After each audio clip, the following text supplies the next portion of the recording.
지난 주말을 뜨겁게 달군 행정 전산망 장애와 또 민주당의 현수막 논란을 놓고 여야 정치권이 서로를 겨냥해 설전을 이어갔습니다.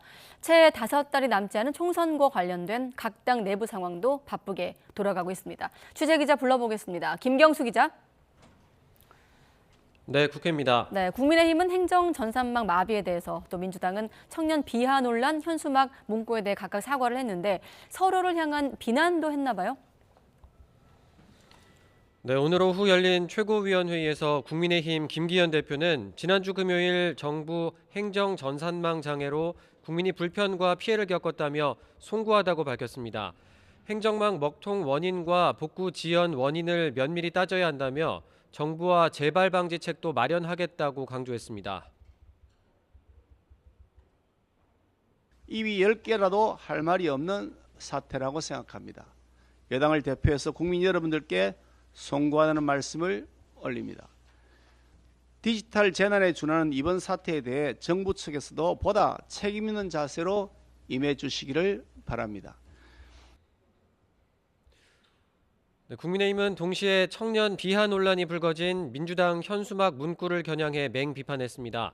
윤재옥 원내대표는 청년 세대를 이기적이고 욕심만 많은 무지한 세대로 바라보는 민주당의 시각이 드러났다며 크게 우려스럽다고 지적했습니다. 민주당은 이번 현수막 논란에 대해 기획 의도가 어떻든 명백한 잘못이자 당의 불찰이었다며 조정식 사무총장이 공식 사과했습니다. 당 지도부의 해당 현수막을 이용한 행사의 기본 방향은 보고됐지만 문제가 된 문구가 보고되진 않았다면서도 세심히 살피지 못했다고 고개를 숙였습니다. 국민들과 당원들께서 보시기에 불편하였다면 이는 명백한 잘못입니다. 업체에 떠넘길 것이 아니라 당의 불찰이었고 당무를 총괄하고 있는 사무총장으로서 국민과 당원 여러분께 사과드립니다. 네, 민주당은 반대로 행정 전산망 마비에 대해선 오늘 아침 최고위원회의에서 일제히 비판을 쏟아냈습니다. 무능한 불통 정부의 단면을 상징적으로 보여줬다며 정부의 대응을 지적하고 이상민 행안부 장관 경질과 윤석열 대통령의 사과도 재차 요구했습니다. 네, 계속해서 각 당 내부 상황도 차례로 짚어보겠습니다. 먼저 여당 같은 경우는 이준석 전 대표 신당, 또 한동훈 장관 출마설이 맞서고 있죠? 네, 이준석 전 대표는 어제 한 토크 콘서트에서 12월 27일까지 윤석열 대통령에게 큰 변화가 없으면 신당을 만들겠다고 밝혔습니다. 12월 27일은 과거 이 전 대표가 정치에 입문한 날이기도 한데 최근 이 전 대표는 온라인 지지자 연락망을 구축하며 사실상 창당을 위한 준비에도 돌입했습니다. 실제로 제가 12월 27일 얘기하긴 했는데요. 네, 그런데 창당을 할 수 있는 상태까지는 우선 다 준비를 해야죠. 네, 이 전 대표 측은 지금까지 4만 명 정도 연락망에 참가했다고 밝혔는데 신당 창당을 위한 조건을 단숨에 충족하며 세를 과시했습니다. 이런 가운데 여권에서는 한동훈 법무부 장관 등판론도 동시에 불붙는 모양새인데 인효한 국민의힘 혁신위원장은 한동훈 장관 출마에 환영의 뜻을 밝히기도 했습니다. 한동훈 장관 총선 역할 어떻게 보실까요? 아직 정식으로 말씀 안 하신 것 같은데 환영합니다. 일단 그런 분들이 와서 도와야죠. 경쟁력 있는 분들이. 특히 최근 한 장관이 전통적 보수 강세 지역인 대구를 방문하면서 출마설에도 힘이 실리고 있는데 한 장관도 출마 가능성 관련 질문에 완전히 선을 긋지는 않고 있습니다.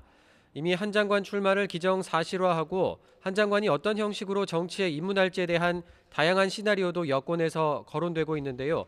총선 출마를 위한 공직자 사퇴 시한인 내년 1월 초 전에는 한 장관 행보가 결정될 거란 전망이 나옵니다. 네, 그리고 민주당 자신들을 이 말로 부르지 않기를 원한다고 했습니다만 비명기로 분류되고 있는 의원들이 혁신계를 자청하며 모임을 만들었습니다. 총선 앞두고 계파 갈등이 심화하고 있는 분위기입니다. 네, 민주당 김종민, 윤영찬, 이원욱, 조응천 의원 등 4명이 출범시킨 원칙과 상식 모임이 지난 주말에 청년 간담회를 열었습니다. 청년 세대 비하 논란이 불거진 민주당 현수막 문제를 거론하며 이재명 대표 체제를 향한 비판 수위를 높였는데요. 이낙연 전 대표도 최근 언론 인터뷰에서 당대표 사법 문제로 민주당의 도덕적 감수성이 퇴화했다고 비판했는데 비명계 모임에 힘을 실었다는 해석이 나왔습니다.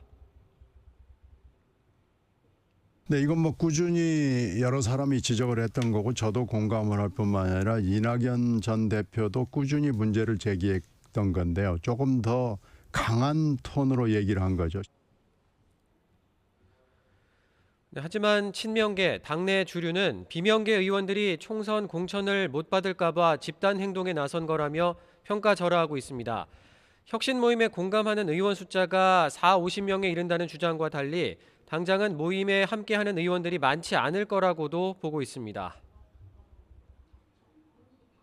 자신들의 어떤 정치적인 입지나 이해관계에 따라서 지금 모여 있는 거고요. 말로는 그러죠. 심정적으로 지지하는 의원들이 50명 된다. 예, 그 얘기는 40-50명. 한 명도 없다는 거예요. 네, 현재 해당 모임에 전해철, 홍영표 의원 등 친문 의원들의 추가 합류 가능성 정도만 거론되는데요. 다만 평가 결과에 따라 공천에서 배제되는 현역 의원이 당 결정에 반발해 향후 비명계 모임에 합류할 가능성은 여전히 살아 있습니다. 지금까지 국회에서 전해드렸습니다.